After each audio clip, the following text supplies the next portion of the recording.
High Ambassador Zylax stood before the Galactic Council's emergency session, his crystalline form refracting light in patterns that betrayed his agitation. The massive chamber, usually filled with the subtle hums and clicks of 17,000 species representatives, had fallen into an unprecedented silence.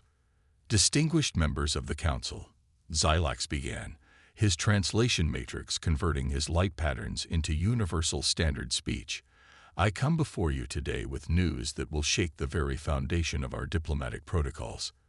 For the first time, in the Alliance's 12,000 cycles, we have encountered a species that has rendered our first contact protocol completely obsolete.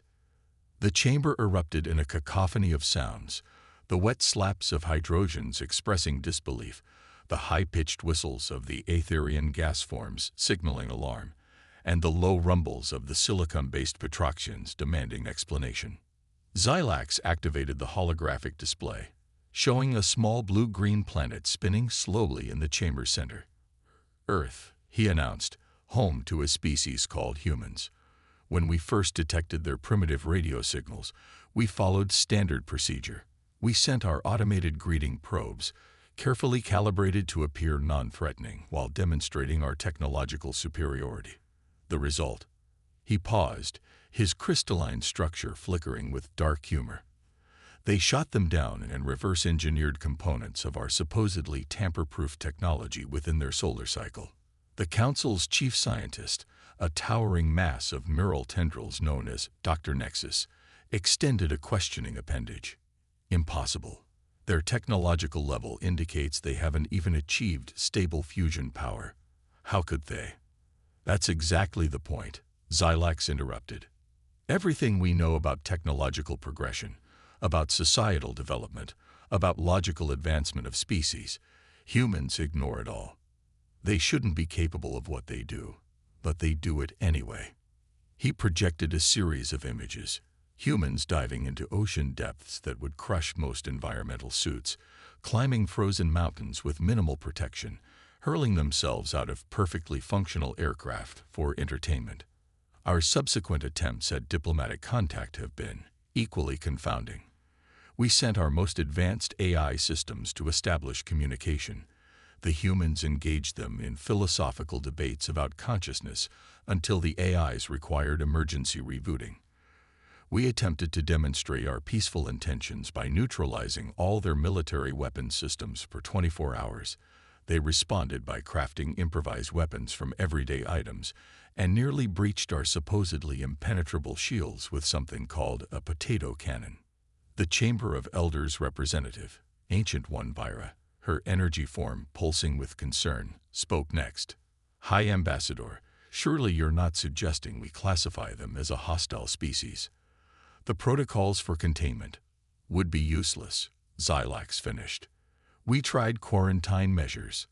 They turned it into a game, competing to see who could find the most creative way to breach our barriers. When we deployed our most advanced stealth observation drones, they detected them through methods we still don't understand. One human child apparently spotted a drone because, and I quote, it was hovering weird. He projected more images, humans surviving in environments that should be lethal, adapting to conditions that would break most species, solving problems through what appeared to be completely illogical approaches that somehow worked. But here's what truly terrifies me. Zylax continued, his crystalline form dimming to a serious hue. They're not doing any of this out of malice or aggression. They're doing it out of curiosity, for fun, because someone said they couldn't, because they were bored on a Tuesday. The chamber erupted again, but Zylax raised all his appendages for silence. We need to completely rewrite our first contact protocols. Everything we thought we knew about diplomatic relations, about technological progression, about species development. It's all based on logic, on predictable patterns. Humans don't follow patterns. They'd break them, reshape them, and somehow emerge stronger. He displayed one final image. A human child who had somehow managed to take a selfie with one of their stealth drones. We have two choices. We can continue trying to approach Earth with our traditional methods and keep failing spectacularly, or we can admit that we've encountered something unprecedented and adapt our entire approach. The Council's security chief, a massive energy being named Corax, pulsed with concern. Are you suggesting we simply give up on establishing contact? No, Xilax replied, his crystal structure brightening with what in his species passed for a smile. I'm suggesting something far more radical. I'm suggesting we let them contact us. Because there's one thing I've learned about humans. Tell them something's impossible, and they'll move galaxies to prove you wrong. The chamber descended into chaos as the implications set in. For the first time in known history, the Galactic Alliance would have to abandon its carefully structured protocols and embrace unpredictability, just like the humans they were trying to understand.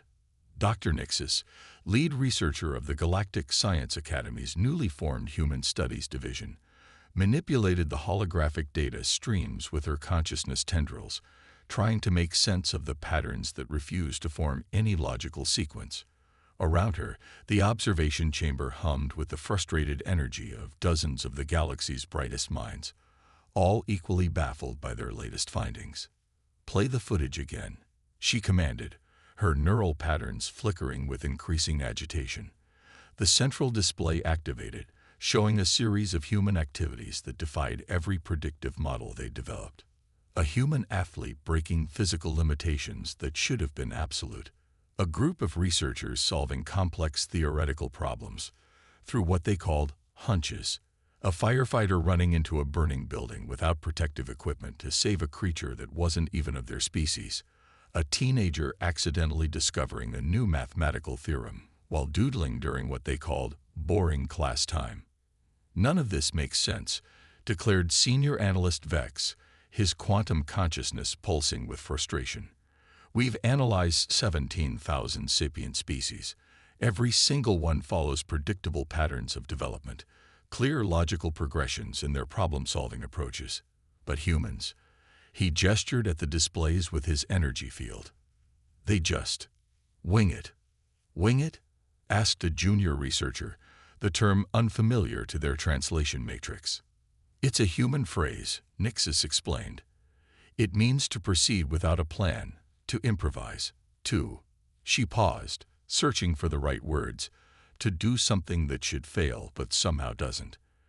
And that's exactly what makes them so fascinating. She brought up a new set of data streams, these ones showing human medical records. Look at this. Their bodies are remarkably fragile compared to many species we've studied.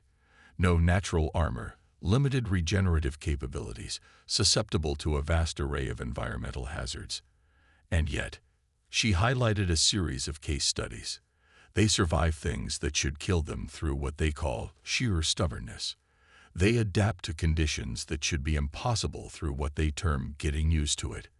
They overcome limitations that should be absolute through something they describe as holding my beer and watch this. The chamber filled with the confused murmurings of researchers trying to process these contradictions. Nixis continued, her excitement growing. But here's what's truly remarkable. We've been approaching human studies all wrong. We've been trying to fit them into our existing models of species development and capability. We need to understand that humans don't just break the rules. They don't even see them as rules in the first place. She projected a new series of images. Humans creating art in zero gravity, developing new technologies through trial and error methods that should never have worked, forming emotional bonds with artificial intelligences that were supposed to be immune to such connections. Their greatest strength isn't their physical capabilities, or their technology, or even their remarkable adaptability. Nixis explained, her consciousness expanding with the magnitude of her realization. It's their inability to accept limitations, where every other species we've studied sees an insurmountable obstacle.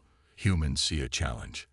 Where we see impossible odds, they see an interesting problem to solve. Senior analyst Vex's quantum field flickered with sudden understanding.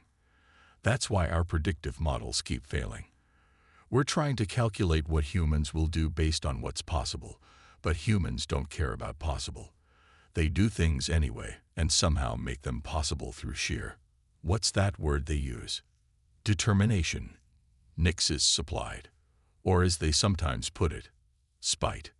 She brought up their latest field observations, humans turning deadly environments into tourist destinations, converting catastrophic failures into learning opportunities, treating near-death experiences as amusing anecdotes to share during their social gatherings. "I'm recommending a complete overhaul of our research methodology," she announced. "Instead of trying to predict what humans will do, we need to study how they do what should be impossible. Instead of attempting to classify their capabilities, we need to understand why they refuse to acknowledge limitations."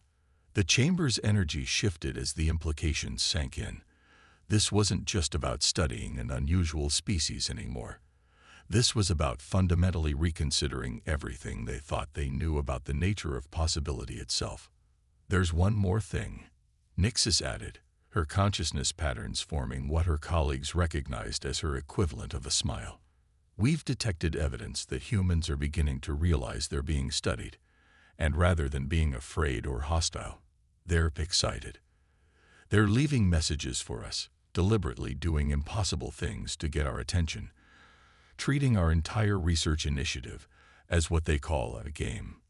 She displayed their most recent observation, a human child who had somehow calculated the exact position of one of their quantum-cloaked observation posts and left a hand-drawn picture labeled ET Phone Home with a crude but surprisingly accurate sketch of their research facility. "We're not just studying humans anymore," Nixis concluded. "They're studying us right back, and I have a feeling they're learning far more about us than we are about them." Field Agent Kira 7 adjusted her holographic disguise for the third time that morning, still amazed at how easily humans accepted her presence among them. As lead operative of Project Understanding, she had expected their covert observation mission to be the most challenging assignment of her career. Instead, it was proving to be the most humbling. "Status report, Agent," came Director Zinix's voice through her neural link, his usual precise tones carrying an edge of anticipation. "Sir, you're not going to believe what I just witnessed," Kira replied, watching a group of humans gathered in what they called a maker space. "Remember how we thought their technological development was limited by their primitive manufacturing capabilities? Well, I just watched a human teenager create a functional quantum probability scanner out of something called an Arduino, 3 broken smartphones, and I believe they called it duct tape." The silence on the other end of the neural link spoke volumes. When Zenix finally responded, his voice carried the weary resignation that had become common among Project Understanding's senior staff. "Let me guess, it shouldn't work, but it does. Not only does it work, sir, but it's more efficient than our standard issue scanners." And when I asked the young human how she managed it, she just shrugged and said she saw it in a dream. Kira moved through the facility, her advanced camouflage technology rendering her virtually invisible, though she was beginning to suspect some of the humans could sense her presence anyway. They had an uncanny habit of leaving coffee cups and snacks near her observation posts with notes saying, "For our invisible friend." "The thing is, sir," she continued, "I don't think we're dealing with some kind of hidden advanced technology or unknown physical laws. Humans are just different. They don't approach problems the way we do." She paused to observe a group of humans brainstorming solutions to their city's transportation issues. Their suggestions ranged from the practical to the seemingly absurd, yet somehow they were weaving these disparate ideas into something revolutionary. Take this group here. They're simultaneously considering solutions that violate each other's basic premises, combining technologies that should be incompatible, and treating fundamental physical limitations as mere suggestions. And the most remarkable part, they're doing it all while consuming alarming amounts of caffeine and making what they call dad jokes. Director Zenix's neural patterns registered what Kira had learned to recognize as a mix of fascination and concern. "Have you identified any pattern to their innovation process?" Kira laughed, a sound she had picked up from her subjects. "Sir, that's just it. Their pattern is that there is no pattern. They have this saying, 'Necessity is the mother of invention.' But humans don't wait for necessity. They invent things just to see if they can, solve problems that don't exist yet, and sometimes create solutions so far ahead of their time that they don't even realize what they've discovered. She transmitted a data burst of her latest observations. Humans turning games into learning tools, accidents into breakthroughs, and limitations into challenges. A child's failed art project becoming an innovative new material. A misheard phrase leading to a revolutionary communication protocol. But here's what's really fascinating. Kira continued, her excitement bleeding through the neural link. They share everything. Their failures, their successes, their half-formed ideas. It's all put out there for others to build upon. They have this global information network that's chaotic, unregulated, and incredibly inefficient by our standards.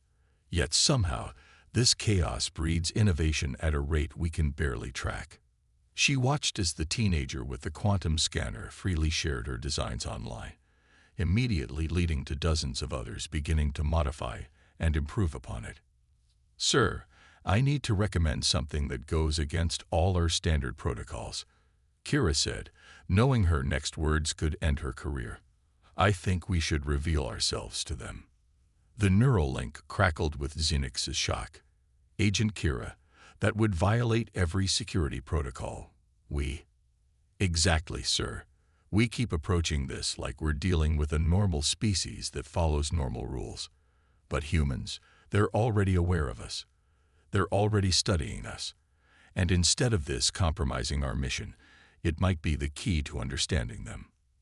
She transmitted another data burst, this one showing the numerous ways humans had detected and interacted with their observation posts, the welcoming messages, the shared resources, the playful attempts at communication. "They're not afraid of us, sir. They're curious. And I'm beginning to think that's their greatest strength. Where we see risks to be managed, they see opportunities to learn. Where we maintain careful distance, they offer friendship. Our very presence here isn't compromising our study of humanity. It's becoming part of their story." Kira watched as the makerspace filled with more humans, each bringing their own impossible ideas and improbable solutions. "Sir, I believe we're at a turning point. We can either continue trying to study humans from behind our barriers of protocol and procedure, or we can do something unprecedented. We can learn from them." The neural link was silent for a long moment before Director Xenix responded. "Agent Kira, are you suggesting we abandon our entire methodological framework?" "No, sir," she replied, watching the human child attempt to explain quantum entanglement using pizza and rubber bands, and somehow succeeding. "I'm suggesting we do what humans do best. Adapt, improvise, and turn our limitations into opportunities. Because right now, our greatest limitation is our inability to accept that everything we think we know about species development and technological progress might be wrong." The emergency council chamber of the Galactic Alliance hummed with an energy that bordered on panic. Supreme Commander Thalrix's holographic form dominated the center of the room, its usually stable matrix flickering with distress. "The void cascade is spreading faster than our models predicted," he announced, his voice resonating through the neural networks of all present. 3 star systems have already gone dark. Our best estimates give us less than 60 standard cycles before it reaches the core worlds." The assembled representatives of 17,000 civilizations watched in horror as the holographic display showed the approaching wave of nothingness.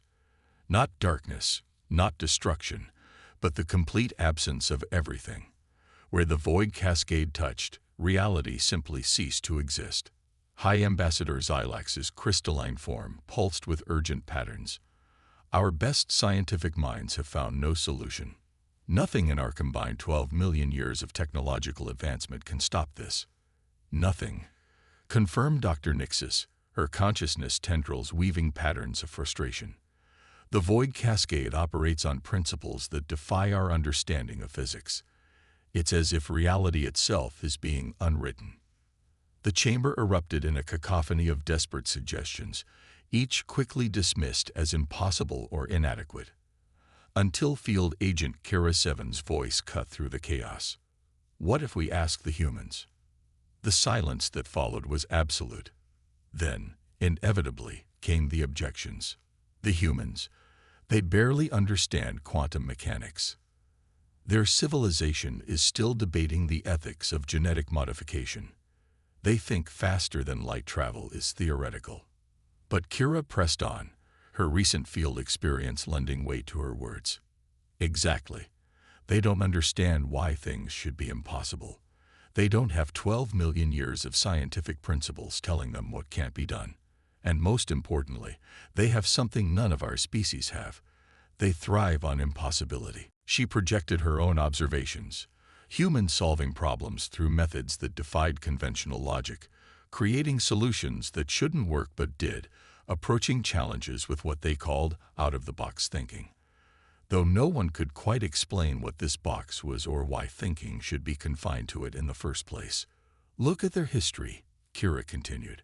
Every time humans have faced extinction-level threats, they've not only survived but emerged stronger. They turned the devastating power of atomic fission into an energy source. They've taken viruses that should have wiped them out and transformed them into medical treatments. They look at problems that should be unsolvable and say, "Hold my beer," which I've learned is their way of announcing they're about to do something particularly impossible. Supreme Commander Thaurix's holographic form stabilized slightly. "You're suggesting we reveal ourselves to them now, in the middle of this crisis?" "I'm suggesting," Kira replied, "that we need exactly what humans excel at, impossible solutions to impossible problems. They have a saying, necessity is the mother of invention. Well, right now, necessity is knocking at the door of our entire galaxy." Dr. Nixis's consciousness expanded with sudden understanding. The human variable. Of course. Every time we've tried to predict or control human behavior, they've surprised us. Every time we thought we understood their limitations, they've exceeded them. We've been seeing this as a problem. But what if it's exactly what we need? High Ambassador Xilax's crystalline structure shifted to a decision-making configuration. The diplomatic implications alone would be catastrophic. Our protocols for first contact will be irrelevant if the void cascade reaches Earth anyway, Kira interrupted. Besides, they already know we're here. They've been leaving us messages, drawing us pictures, making memes about us, which I still don't fully understand but apparently are a crucial part of human communication. The holographic display shifted to show the approaching void cascade again. Another system winked out of existence. "We have nothing to lose," Kira pressed. "Our combined knowledge, our advanced technology, our careful protocols, none of it has helped.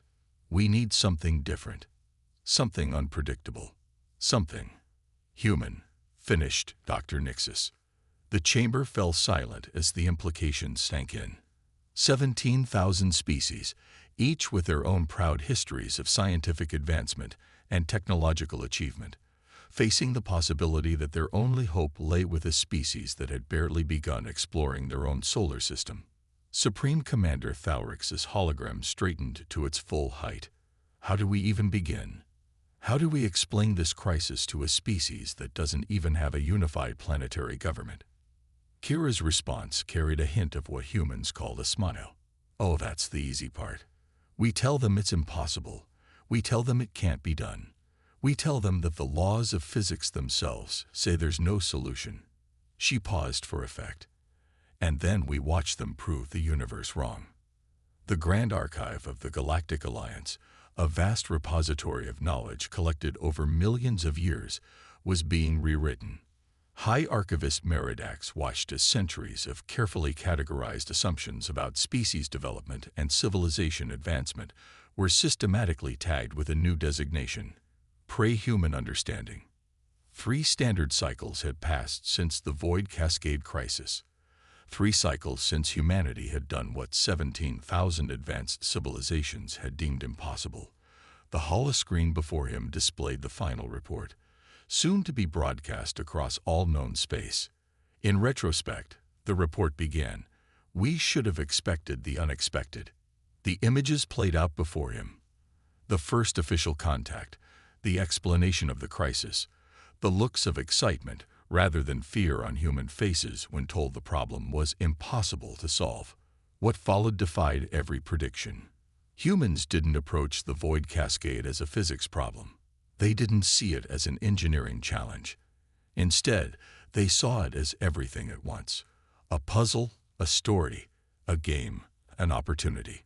They formed what they called interdisciplinary teams, a concept that had shocked the Alliance's carefully segregated scientific community. Artists worked alongside quantum physicists. Video game designers collaborated with theoretical mathematicians. Science fiction writers joined panels with cosmologists. Children were encouraged to draw pictures of the void cascade, leading to a breakthrough when a 6-year-old's crayon drawing made a senior scientist realize they had been visualizing the problem in too many dimensions. The solution, Meridax dictated, adding to the report, came not from a single discovery, but from what humans call throwing everything at the wall and seeing what sticks, an approach that violated every principle of methodical scientific advancement, yet proved devastatingly effective. The actual mechanics of the solution were still being debated in scientific circles. Something about treating reality as a quantum narrative, using collective human consciousness as an observational anchor point, and, most controversially, weaponizing human stubbornness as a fundamental force of nature. The technical details included the use of modified video game consoles, 3 million smartphones running a specially designed app, and a global synchronized event that humans insisted on calling the biggest multiplayer game ever. What mattered was that it worked. The void cascade hadn't just been stopped. It had been reversed, transformed, and somehow turned into what humans were now using as an alternative energy source. But the true revelation, Meridax continued, wasn't in the solution itself. It was in what we learned about ourselves through humanity's approach. The Alliance had discovered that their greatest strengths, their accumulated knowledge, their careful protocols, their logical progression of technology, had become limitations. They had known so much about what was impossible that they had forgotten to question those impossibilities. Humans, it turned out, didn't just ignore impossible things. They actively sought them out. They didn't just solve problems.